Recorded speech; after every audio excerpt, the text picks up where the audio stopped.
तो आज हम दिल्ली सल्तनत पढ़ने जा रहे हैं। दिल्ली सल्तनत में सबसे पहले हम लोग गुलाम वंश का पढ़ेंगे, क्योंकि इसमें बहुत सारे शासक आए हैं, जिसमें कहा जाता है गुलाब खिलो तो सांस ले, जैसे खिलजी वंश, गुलाम वंश।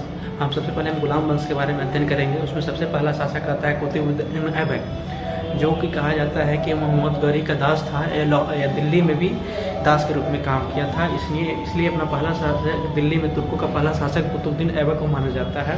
इसका कार्यकाल 1206 से 1210 के बीच में होता है। एक सबसे बड़ा शासक के रूप में यह आगे चल के उभरा।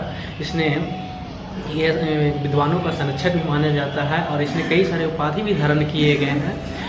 और इसको यह दान गरीबों को दान के रूप में भी दिया जाता है। इसके गुरु सबसे बड़े बख्तियार काके, जिसके याद में इन्होंने अपने 2.5 दिन का झोपड़ा बनाया, जो कि अफगानिस्तान के जाम मीनार से प्रेरित होकर बनाया। झोपड़ा बनाया तो कहा जाता है कि इन्होंने उस झोपड़े में संस्कृत विद्यालय को तोड़कर ऊपर बनाया गया था झोपड़ा, जो कि आज तक कंट्रोवर्शियल टॉपिक बन चुका है।